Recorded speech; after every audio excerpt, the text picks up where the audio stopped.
Assalamualaikum warahmatullahi wabarakatuh. Alhamdulillahi rabbil alamin. Wassalatu wassalamu ala rasulihi khatamin nabiyyin wa ala alihi tayyibin wa ashabihi tahirin wal mu'minina wal muslimina kullihim ajma'in. Amma ba'd. A'udzu billahi minasy syaithanir rajim.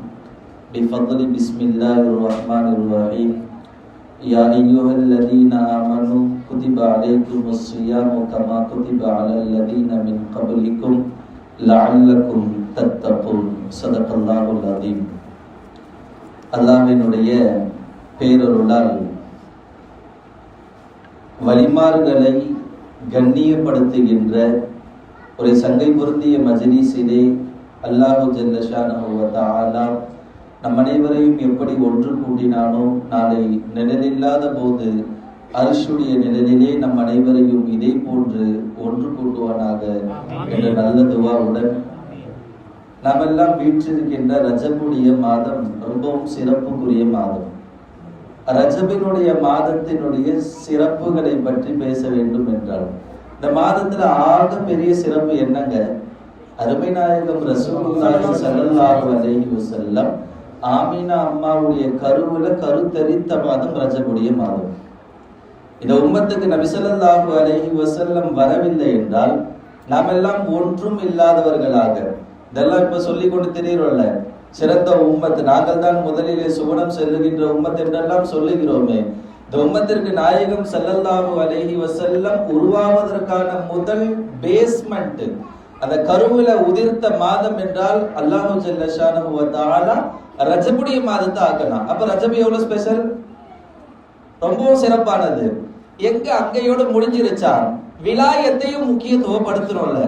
நுபுவத்தை எப்படி அல்லாஹ் சிறப்பானதாக முக்கியத்துவப்படுத்தினானோ விலாயத்தையும் முக்கியத்துவம் படுத்த வேண்டும், கண்ணியப்படுத்த வேண்டும் என்ற அடிப்படையில் தான் காஜா முஈனுத்தீன் திஷ்தி ரலியல்லாஹு அன்ஹு அவர்களையும் இதே ரஜபுடைய மாதத்தில் தான் பிறக்க செய்தான் அல்லாஹ்.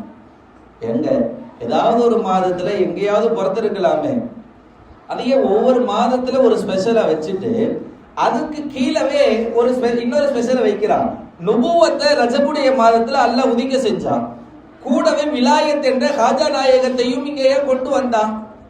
ஹாஜா நாயகத்தினுடைய பரம்பரையை பார்க்கும்போது அத்தாவினுடைய வம்சத்தொடர் ஹசன் ரலியல்லாஹுவையும் உம்மாவினுடைய வம்சத்தொடர் ஹுசைன் ரலியல்லாஹு, ஆக மொத்தம் ரெண்டு பேருடைய பரம்பரையும் அலி ரலியல்லாஹுவை போய் தொட்டு நாயகத்தினுடைய அஹ்லே பைத்துல ரெண்டு புறத்திலும் உறுதியானவங்க, ரொம்பவும் முக்கியமானவங்க, அஹ்லே பைத்தில் போற்றப்பட வேண்டிய ஒரு நாயகம், வலிமார்களில் ஆக்க வேண்டும் என்பதற்காகத்தான் நுபுவத்தோடு சேர்த்து இந்த மாதத்துல ஹாஜா நாயகத்தை பிறக்க செய்ததோடு அஹ்லே பைத்தை உறுதியாக அல்லாஹ் ஆக்கினான். அஹ்லே பைத்துக்கு எவ்வளவு சிறப்புங்க, நாயகத்திற்கு எவ்வளவு சிறப்போ ஃபாத்திமா ரலியல்லாஹு அன்ஹா அவர்களின் தொடரில் இருந்து வந்த அத்துணை பிள்ளைகளுக்கும் அத்துணை வலிமார்களுக்கும் அதே சிறப்பு என்றால் நாயகமும் இந்த மாசத்துல தான் பிறந்தாங்க, கருவுல தெரிச்சாங்க. ஹாஜா நாயகமும் இந்த மாசத்துல தான் பிறந்தாங்க. அப்ப ரஜபுடைய மாசம் எவ்வளவு ஸ்பெஷல், 536 பிறக்கிறாங்க. எந்த அளவுக்கு நான் பிறக்கும் பொழுதே ரெண்டு பேருமே அஹ்லே பைத், நபி ஸல்லல்லாஹு அலைஹி வஸல்லம் குடும்பத்துல இருந்து வந்த பக்கா அஹ்லே பைத்தானவங்க யாரு? ஹாஜா நாயகம் ரலியல்லாஹு அன்ஹு. வசதியிலும் பணக்காரர், வாப்பா சின்ன வயசுல வஃபாத் ஆயிட்டாரு, ஆனாலும் சொத்து எவ்வளவு இருந்துச்சுன்னா அதை கண்காணிப்பதற்கு ஆட்கள் இல்ல, குறைவானவங்க. அவ்வளவு நிறைய சொத்து வச்சிருந்தாங்க. ஹாஜா நாயகத்தினுடைய வாப்பா தோட்டத்தை மட்டும் பாக்குறதுக்கு ஹாஜா நாயகம் ரலியல்லாஹு அன்ஹு பொறுப்பேற்று பார்த்துட்டு இருக்கிறாங்க. ஒரு ஷேக் வந்தாங்க, இப்ராஹிம் மஜ்தூபி நினைக்கிறேன். ஒரு ஷேக் வந்து தோட்டத்துக்குள்ள வராங்க. ஹாஜா நாயகம் ரலியல்லாஹு அன்ஹு ஒரு ஷேக்கை பார்த்த உடனே போய் ஒரு ஆசி வாங்குவதற்காக வேண்டி, துவா வாங்குவதற்காக வேண்டி அவருக்கு பணிவிடை செய்யறாங்க. தோட்டத்துல இருக்க பழம், காய், கனி எல்லாம் பிரிச்சு கொடுக்குறாங்க. அந்த ஷேக்கை சாப்பிடுறாங்க. நம்ம விளங்கணும், சின்ன பிள்ளைகளா இருக்கட்டும் பெரியவங்களா இருக்கட்டும், நம்மள வயசுல மூத்தவங்க என்னத்தான் இருந்தாலும் சரி, நான் படிச்சுட்டேன், நான் பிஏ படிச்சுட்டேன், நான் ஆலிம்சா படிச்சுட்டேன், பெரியவங்களாம் ஒண்ணு என்ற மதிப்பு குறைவாக நடக்கக்கூடாது. ஒரு வயசு பெரியவர்களாக இருந்தாலும் கூட பெரியவர்களை சங்கைப்படுத்துவதனால் அல்லாஹ் எதை கொடுத்தான்? காஜா நாயகம் ரலியல்லாஹு அன்ஹு வந்த ஷேகுக்கு பணிவிட செஞ்சாங்க, கனிகளை எடுத்து கொடுத்தாங்க. அந்த ஷேக் இப்ராஹிம் மஜ்தூமி ஏதோ ஒன்று சாப்பிட்டுட்டு காஜா நாயகத்தினுடைய வாயில ஊட்டுனாங்க. அந்த ஊட்டிய அந்த ஒரு மிடர் கல்வை மாத்தியது. இறைநேசராகல முன்னாடி ஒண்ணுமே இல்லையே காஜா நாயகம் ரலியல்லாஹு அன்ஹு, அந்த ஒரு மிடர் என்னமோ சாப்பிட்டாங்க. எப்படி? அந்த ஷேக் பணிவிடையின் காரணமாக எதையோ ஒன்று கொடுத்தாரு, வாங்கி புசித்த காஜா நாயகம் ரலியல்லாஹு அன்ஹு கல்வு மாறியது. எல்லாம் சொத்தையும் கொடுத்து விட்டார்கள், போனார்கள். உஸ்மானே ஹாரூனிட்ட போய் 20 வருஷம் ஹிதமத்துல இருந்தாங்க. எதுக்கு? விலாயத்தை அல்லாஹ் ஏற்பாடு பண்ணிட்டான். எங்க எதனால விலாயத்தை ஏற்பாடு பண்ணா? பெரியவர்களுக்கு சங்கை செய்தார்கள். ஸல்லல்லாஹு அலைஹி வஸல்லம் சொன்னார்கள், அக்ரிமு அவுலாதி, என்னுடைய சந்ததியில் உள்ளவர்களை நீங்கள் கண்ணியப்படுத்துங்கள். ஏதோ ஒரு ஷேக் யாருன்னே தெரியல, காஜா நாயகம் போனாங்க, ஹிதமத்தை செஞ்சாங்க. எந்த அளவுக்குன்னு உருதுல சொல்லுவாங்க, அமல்ல சொர்க்கத்தை தான் அல்லாஹ் கொடுப்பான், ஆனா பணிவிடல ஹுதாசே ஹுதா மில்தா. பணிவிட செஞ்சா என்ன தருவான்? ஹிதமத்து சே ஹுதா மில்தா, அல்லாஹ்வே கொடுத்துருவான். அப்ப பணிவிடைக்கு எவ்வளவு சிறப்பு கொடுத்திருக்கிறான்? ஒரே ஒரு பணிவிடையின் காரணமாக போற்றப்படுகின்ற அஜ்மீர் நாயகம் ஹாஜா ரலியல்லாஹு அன்ஹு இறைநேசராக மாறினாங்க. போனாங்க, குராசான்ல இருந்து பகதாதுக்கு போனாங்க, கௌசுல் ஆலம பார்த்தாங்க, அங்கிருந்து மதீனாவுக்கு போனாங்க. மதீனாவுக்கு போய் விலாயத்து கொடுக்கப்பட்டுடுச்சு. மதீனாவுக்கு போய் பணிவிடைகள் செய்யும் பொழுது, சமூக பணியை மேற்கொள்ளும் பொழுது அருமை நாயகம் முஹம்மது ரசூலுல்லாஹ் ஸல்லல்லாஹு அலைஹி வஸல்லம் கனவுல வந்தாங்க, யா ஹாஜா இதஹபு இலல் ஹிந்த், இந்தியாவுக்கு போனாங்க. அப்ப காஜா நாயகம் மதீனாவுல இருந்து இந்தியாவுக்கு வந்தாங்களே, யார் ரூட்ட காமிச்சா? ஸல்லல்லாஹு அலைஹி வஸல்லம் போனாங்க. போன இடம் வீணாயிடுமா? அல்லது போன இடத்துல இவங்க ஏதாவது ஹிதாயத் இல்லாம போயிடுவாங்களா? அங்க இருந்து வராங்க காஜா நாயகம் ரலியல்லாஹு அன்ஹு. இந்தியாவுக்கு வருகின்ற நேரத்திலே கூட ஃபகீர்கள் நிறைய மாணவர்கள் சீடர்கள் எல்லாம் வந்துட்டாங்க. மதீனாவுல இருந்து இந்தியாவுக்கு வராங்க, தஃப் அடிச்சுட்டே வராங்க. இந்த தஃப் அடிக்கிறாங்க தெரியுமா? ஆரம்பமா அங்கதான் ஏற்பாடு செய்யப்பட்டது. அங்க இருந்து இந்தியாவுக்கு வர்றதுக்குள்ள வெறும் பார்வையால் 70,000 பேர் இஸ்லாத்தை ஏற்றாங்க. எத்தனை பேரு? வெறும் பார்வையால், ஒன்றும் பேச்செல்லாம் கிடையாது, எதுவுமே கிடையாது, கலாம் சலாம் ஒண்ணும் இல்ல, ஜஸ்ட் ஒரு பார்வை. எவ்வளவு பேர் இஸ்லாத்தை ஏற்றாங்க? 70,000 பேர் இஸ்லாத்தை ஏற்றாங்க என்பது வரலாறு. என்ன காரணம்? ஸல்லல்லாஹு அலைஹி வஸல்லம் இந்தியாவுக்கு போனாங்க. அப்ப இந்தியாவில் ஒரு வழிமாறு காஜா நாயகம் ரலியல்லாஹு அன்ஹு ஆட்சி செஞ்சாங்க. அவங்களுடைய தர்பார் இந்தியாவில் இருக்குதுன்னா இந்தியாவுக்கான பெருமையை கொடுத்தது யாரு? ஸல்லல்லாஹு அலைஹி வஸல்லம் அஜ்மீர் நாயகத்தை கொண்டு கொடுத்தார்கள். அஜ்மீர் நாயகம் வந்தார்கள். இன்றல்ல கியாமத் வரையிலும் போற்றப்படும் அஜ்மீர் நாயகம் ரலியல்லாஹு அன்ஹு, பேசப்படும் அல்லவா? ஒவ்வொருத்தவங்களுக்கும் ஈமான் இருக்கு. இந்த ஈமான் பவர் கொஞ்சம் கம்மியாகும் போது சார்ஜ் போடுற மாதிரியான விஷயம் என்னன்னா, வலிமார்களை பற்றி பேசுகின்ற இந்த போன்ற மஜ்லிஸுகள்ல நம்ம ஈடுபடுத்திக்கணும்னா பேட்டரி லோவா இருக்கிற ஈமான் கூட பவர் ஆயிடும். என்ன காரணம்? விலாயத்தினுடைய பவர். அப்போ ஒன்றோடு சேரும் பொழுது நமக்கு அல்லாஹ் என்ன கொடுக்கிறான்? இந்த யூஷா அலைஹிஸ்ஸலாம் கேள்விப்பட்டிருப்பல, மூசா அலைஹிஸ்ஸலாம், ஹித்ர் அலைஹிஸ்ஸலாம் அந்த விலாயத்தை தேடி கப்பல்ல போனாங்க, பயணம் செஞ்சு. கூட யார் இருந்தா? ஒரு ஃபத்தா இருந்தாரு. அந்த சூரத்துல் காஃப்ல வரும், ஒரு வாலிப புள்ள அவரோட பயணம் செஞ்சு போனார். யாரு? அவர் பேரு யூஷா. மூசா அலைஹிஸ்ஸலாம் கூட பணிவிடை செஞ்ச ஒரே காரணத்தினால, என்ன காரணம்? மூசா அலைஹிஸ்ஸலாமுக்கு ஹிதமத் செஞ்ச ஒரே காரணத்தினால யூஷாவை நபியாக அல்லாஹ்கிட்டான். எப்படி? பணிவிடை செஞ்ச ஒரே காரணத்தினால விலாயத்து கொடுக்கப்பட்ட ஒருத்தரை தேடி போன மூசா அலைஹிஸ்ஸலாம் கூட பணிவிடைக்காக போன வாலிபனால எப்படி ஆகிட்டான்?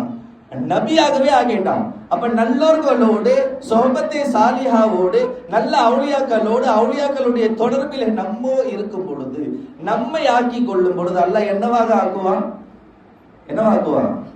खाजा बोल बोल कर खाजा बनते हैं, खाजा खाजा गौस गौस என்று சொல்லி நிறைய பேர் கௌஸ் ஆயிட்டாங்க, खाजा खाजाன்னு சொல்லி நிறைய பேர் खाजा ஆயிட்டாங்க. எப்படி முஹம்மது என்ற பெயருக்கு முன்னாடி இல்ல, ஸல்லல்லாஹு அலைஹி வஸல்லம் எப்ப பிறந்தாங்களோ அதுக்கு அப்புறம் முஹம்மது இல்லாம இல்ல. அது போல खाजा நாயகம் எப்ப இந்தியாவுக்கு வந்தாங்களோ அதற்கு முன்னால் खाजा கிடையாது. खाजा ரலியல்லாஹு வந்த பிறகு खाजा இல்லாமல் ஒரு தெருவும் கிடையாது. அல்லாஹ்வுடைய ஏற்பாடு தானே. ஒரு வழியை அல்லாஹ் தேர்ந்தெடுத்து அந்த வழியை உயர்த்துவதற்காக வேண்டி, வரலாறு பேசுவதற்காக வேண்டி எப்படி ஆகிட்டா. ஒரு டிராவல்ஸ் இருக்குது, பேர் சொல்ல விரும்பல. எல்லா டிராவல்ஸும் நஷ்டத்துல போனாலும் அந்த டிராவல்ஸும் நஷ்டத்திலே போவாது. வரலாறு கேள்விப்பட்டிருக்கோம். ஏன்னா அவங்க மேல யா ஹாஜா யா கரீப் நவாஸ்ன்னு எழுதியிருப்பாங்க. மொஹியத்தீன் பிரியாணி கேள்விப்பட்டிருக்கோம்ல, உதாரணத்துக்கு சொல்றேன். அங்கங்க பிரான்ச்சஸ் ஸ்டாப்பா போயிட்டு இருக்குது. என்ன காரணம்? யா மொஹியத்தீன். அப்ப பெயருக்கும் அல்ல சிறப்பு கொடுக்கிறானா. ஹாஜா நாயகம் வருவதற்கு முன்னால் ஒன்றும் இல்லாம ஹாஜாக்கள் இன்னைக்கு ஒவ்வொரு தெருக்களிலும் ஒவ்வொரு மொஹல்லாக்களிலும் ஹாஜா இல்லாமல் காட்ட முடியாது. இதுதான் அல்லாஹ் அவர்களுக்கு கொடுத்தது. வந்தாங்க ஹாஜா நாயகம் இந்தியாவில் வந்து ஏதோ ஒரு மரத்து கீழே போய் உட்கார்ந்தாங்க. ஒரு அரசர் வந்தார். அரசருடைய சீடர்கள்லாம் வந்து இந்த இடத்துல ஒட்டகம் கட்டுற இடம், நாங்கெல்லாம் நீங்களாம் ஓரம் போங்க அப்படின்னாங்க. ஹாஜா நாயகம் எப்பவுமே நல்ல விலாயத்து கொடுக்கப்பட்டவங்க தன்னடக்க முடியவர்களா இருப்பாங்க. நான் இவ்வளவு பெரிய ஆளு, நான் மதீனாவில் வந்து ஸல்லல்லாஹு அலைஹி வஸல்லம் அனுப்பியிருக்காங்க, நான் வந்திருக்கேன் அப்படிலாம் சொல்லலை. உன ஒட்டகத்தை ஓரமா கட்டிங்க, நாங்க ஒரு ஓரமா படுத்துக்கிறோம், நம்ம சொல்லுவோமா? சொன்னாங்க ஹாஜா நாயகம். வந்தவர் சொன்னாரு, அதெல்லாம் கிடையாது, இடம் இல்லை, கிளம்பு கிளம்பு. ஹாஜா நாயகம் சரி நான் கிளம்புறோம், நீ ஒட்டகத்தை கட்டி போடுங்க, அது கட்டி போட்ட மாதிரியே இருக்கட்டும். கட்டி போடுங்க, கட்டி போட என்ன படுத்துக்கோ, படுத்த மாதிரியே இருக்கட்டும் சொல்லிட்டு போயிட்டாங்க. அவங்களும் வந்து ஒட்டகத்தை எல்லாத்தையும் கட்டிட்டு போயிட்டாங்க. மறுநாள் வந்து அந்த பிராணிகள்லாம் எழுப்புனா ஏஞ்சிக்க மாட்டேங்குது. பிராணிகளை எழுப்புனா ஏஞ்சிக்கல, கட்டுறாங்க, தண்ணி ஊத்துறாங்க, என்னென்னமோ பண்றாங்க, எழுந்துக்கல. ஏன் ஹாஜா நாயகம் என்ன சொன்னாங்க? நீங்க ஒட்டகத்தை கட்டுங்க, கட்டுனா மாதிரியே இருக்கட்டும்னாங்க. இவங்க அந்த இடத்துல இருந்து ஒரு ஆத்தோரமா போய் உட்கார்ந்துட்டாங்க. ஹாஜா நாயகம் ரலியல்லாஹு அன்ஹு. இப்ப இவங்க எல்லாம் போய் சொன்னாங்க, நீங்க என்ன பண்ணிட்டு போனீங்க தெரியலையே, அந்த ஒட்டகம் அங்க இருந்து எழுந்துக்கவே மாட்டேங்குது, ஏதாவது பண்ணுங்க. அப்ப அவங்க சொன்னாங்க, யார் படுக்க செய்தாலும் அவன் அதனை எழுப்புவான். வார்த்தைகளை பார்க்கணும். நான் செய்யறேன் அப்படின்னு தன்னை சொல்லலையே. ஒரு செல்ஃபிஸா நான் பாக்குறேன், நான் வரேன், நான் வைத்தியம் பாக்குறேன் அப்படியெல்லாம் சொல்லி நான் ஓதி பாக்குறேன் சொன்னாங்களா? யார் அதனை படுக்க செய்தாலும் அவன் அதனை எழுப்புவான் போங்கன்னாங்க. போய் பார்த்தா ஒட்டகெல்லாம் எழுந்து நின்று போற சவாரி போறதுக்கு ரெடியா நிக்குது. என்னமோ நடந்துச்சு. அப்ப இருந்த அரசர்கிட்ட போய் சொல்றாங்க. அரசர்கிட்ட போய் சொன்னா அவருக்கு அவங்க அம்மா முன்னாடியே சொல்லியிருந்தாங்க, இது போல மதீனாவுல இருந்து ஒருத்தர் இங்க வருவாரு அப்பா. இது எங்கன்னா அஜ்மீரை சுத்தி உள்ள அந்த இடத்துல ஒருத்தர் வருவாரு, அவர் தான் உங்க ஆட்சியை அழைப்பாரு, உன்னை காலி பண்ணுவாரு, இந்த ஆட்சியில வந்து உட்காருவாரு அப்படின்னு அவங்க அம்மா ஏற்கனவே இவருக்கு முன்னறிவிப்பு செஞ்சிருக்கிறாங்க. இப்ப வந்த பிறகு இவர் நினைச்சிட்டாரு இவர் அவரா இருப்பாரு. உடனே ஆளுங்கள்லாம் வச்சு ஒரு படையை அனுப்பி அந்த வந்தாரு ஹாஜா, அவரை எப்படியாவது துரத்தி அனுப்புங்க. படை போது ஒரு படையில நிறைய பேர் 100க்கும் மேற்பட்டவங்க போறாங்க. ஹாஜா நாயகம் ரலியல்லாஹு அன்ஹு ஃபக்கீர்களோடு அந்த காத்தோரமா உட்கார்ந்துட்டு இருக்கிறாங்க. வந்தவங்க அங்க இருக்கிறாங்க. நைட்டு டைம்ல எப்படியா துரத்தி விடணும், நிறைய பேர் ஒரு படையோட வராங்க. ஹாஜா நாயகம் வெறும் பார்த்தாங்க, அந்த பார்வை வந்த படையை இஸ்லாமாக ஆக்கியது. ஒரே ஒரு பார்வை, வலிமார்களுடைய பேச்சு அல்ல, பார்வையும் கூட ஹிதாயத்துக்கு காரணமாச்சு. அது கௌஸ் நாயகமாக இருக்கட்டும், ஷாவுல் ஹமீதாக இருக்கட்டும், காஜா மொஹீதுத்தீன் சிஷ்டி ரஹ்மத்துல்லாஹி அலைஹி இருக்கட்டும், இவர்களுடைய இறைநேசருடைய பார்வை ஹிதாயத்தின் பால் அளித்தது. வந்தவங்க காலையில அரசபையை பாக்குறாரு, எப்படி ஒரு அச்சு தொத்திட்டு இருப்பாங்க. வெளியே வந்து பார்த்தா படையில இருக்கிற யாரையும் காணும். என்னன்னு பார்த்தா படையில போனவங்க எல்லாருமே அஷ்ஹது இல்லா அல்லா இலாஹ இல்லல்லாஹ் சொல்லி கலிமாவை ஏத்து இஸ்லாத்தை ஏத்துட்டாங்க. அரசருக்கு ரொம்ப தூக்கி வாரி போட்டுடுச்சு. அப்ப வந்தவர் எதுவும் மந்திரவாதி போல, மந்திரவாதி போல இவர் என்னமோ பண்ணணும்னு சொல்லி ஒரு காஸ்ட்லியான இந்த ஒரு அந்த காலத்துல இருந்த சூனியக்கார ஒருத்தர் ஷாஹித் தேவன் என்னமோ ஒருத்தர் பேர், அவரை கூப்பிட்டு அவரை போய் ஏதாவது சூனியக்காரராக இருக்காரு அவர் துரத்தி விட்டுவாங்க. அவரு சூனியக்கார தஸ்பீ மணி மாதிரி பெருசா வச்சுட்டு மாலை எல்லாம் போட்டு போறாரு. போய் ஹாஜா நாயகம் இங்க இருக்கிறாங்க, அந்த பக்கத்துல அவர் பாக்குறாரு. வந்தவரையும் இவங்க பார்த்த உடனே இவங்களுக்கு தெரிஞ்சிச்சு அவரு சூனியக்காரன். இங்க வான்னு இப்படி கையை காட்டினா, வான்னு சொல்லல, வந்த சூனியக்காரன் கையை காட்டினாங்க. இந்த கை அசைவுல அவர் மயங்கிட்டாரு. வந்தாரு, ஹாஜா நாயகத்துடைய கையை பிடிச்சாரு, அஷ்ஹது அல்லா இல்லான்னு கலிமா சொன்னாரு. முஞ்சிருச்சு. சூனியக்கார ஏற்படுத்துறாங்க, அவரும் முஞ்சிருச்சு. இப்ப அரசர் பார்த்தாரு, நம்ம கதை ஓவர், எப்படியாவது இந்த ஹாஜாவை துரத்துறோம், சும்மா விட்டுருவாங்களா அரசபைய. அந்த காலத்துல இருந்த பெரிய அஸ்ஹரு சாஹிர், பெரிய சூனியக்காரையான ஜெய்பால்னு ஒருத்தர் அஜ்மீர்ல, அவரை கூப்பிட்டு வந்து இவரு சூனியம் பண்ணு. இப்ப இவர் வரப்போறாருன்னு ஹாஜா நாயகத்துக்கு தெரிஞ்சிருச்சு. அவங்க இருந்த ஆத்துக்கு முன்னாடி ஒரு கோட்டை போட்டாங்க. வரலாறுகள் கேட்பது என்பது ரொம்ப கஷ்டமான ஒண்ணு. இன்னைக்கு கதை சொன்னா, காமெடி சொன்னா தலையாட்டு போயிடுவாங்க. ஒரு வரலாறு சொல்லும் போது என்னமோ தூக்க தட்டுற மாதிரி இருக்குது அப்படிலாம் ஃபீலிங் ஆகும். முழு வரலாறை நாம் தெரிந்து கொண்டோம் என்றால் நம்மை, இந்த முஸ்லிம் சமூகத்தை யாராலும் அழிக்க முடியாது.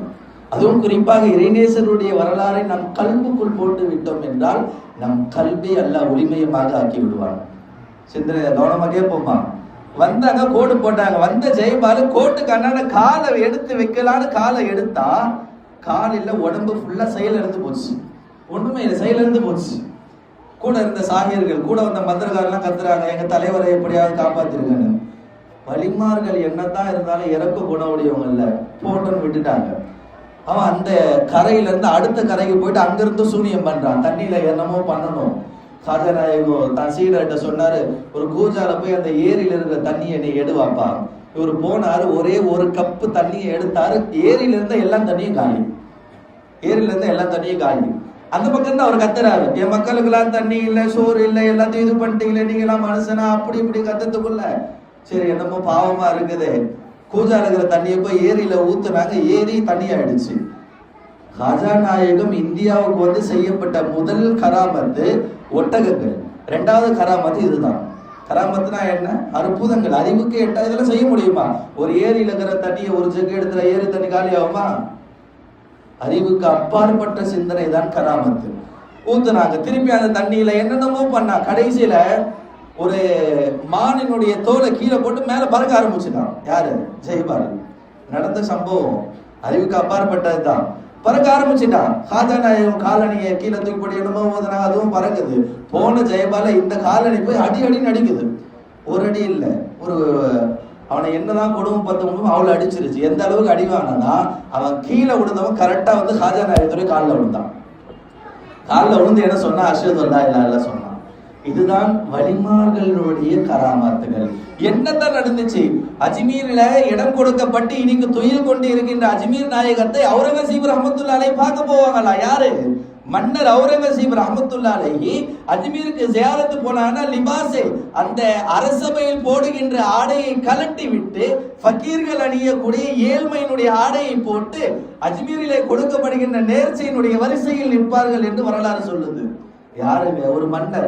நம்மலாம் இன்னைக்கு லைன்ல நின்று பூந்தியோ பிரியாணி வாங்கணும்னா ஸ்டேட்டஸ் பாக்குறோம். நான்லாம் போய் லைன்ல நிக்கலாமா, நான் அதிர்ந்தாயிட்டேன், நான் இதுவாயிட்டேன், நான் போய் லைன்ல நிக்கலாமா, அப்படி ஸ்டேட்டஸ் பாக்குறவங்களுக்கு மத்தியில ஒரு சமூகத்தினுடைய மன்னர் அவுரங்கசீப் ரஹ்மத்துல்லாஹி அலைஹி வரிசையில போய் நிற்பார்களாம். பொதுமக்கள் எல்லாம் கேட்பாங்க, அவுரங்கசீப் ரஹ்மத்துல்லாஹி அலைஹி நீங்க ஒரு மன்னர் ஆச்சே, அந்த நேர்ச்சை நீங்க சொன்னா உங்க அரசபைக்கு வருமே.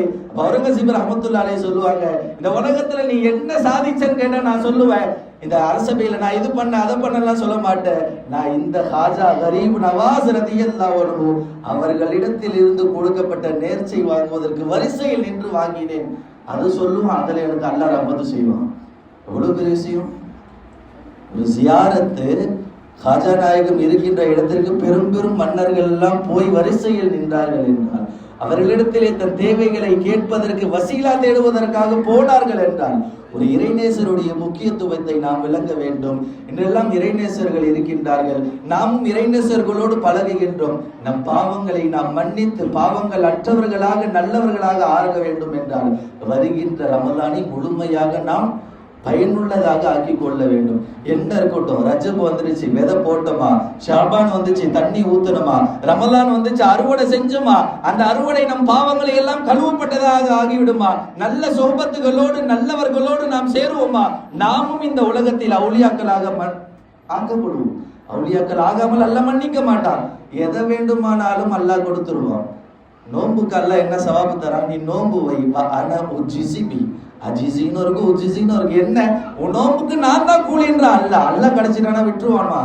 அல்லாஹ் கிடைக்கின்ற ஒரு அமல் என்றால் நோன்பு நோக்க வேண்டும், நல்லவர்களோடு பழக்க வழக்கங்களை கொண்டு வர வேண்டும், நல்லவர்களோடு அவுலியாக்களோடு இது போன்ற சபையிலே நம்மை நாம் ஈடுபடுத்திக் கொள்ளும் பொழுது செயலிழந்த ஈமானும் கூட செயல்படுத்திவிடும். நம்மையும் அல்லாஹ் அவுலியாக்களாக ஆக்குவான். அவுலியாக்களுடைய தொடர்பிலே, அவுலியாக்களுடைய நேசத்திலே, அவுலியாக்களுடைய காதல்களாக நம் அனைவரையும் அல்லாஹ் ஆக்கி தருவானாக. வருகின்ற ரமதானை முழுமையாக பயன்படுத்தி நாம் எவ்வளவு பாவம் செய்தாலும் பாவம் அற்றவர்களாக, ஒரு ரூபா கூட கடன் இல்லாதவர்களாக அல்லாஹ் நம்மை மௌத்தாக்குவானாக. ஆமீன். ஆகிர் தஅவானா அல்ஹம்துலில்லாஹி ரப்பில் ஆலமீன். அஸ்ஸலாமு அலைக்கும் வரஹ்மத்துல்லாஹி வபரகாத்துஹு.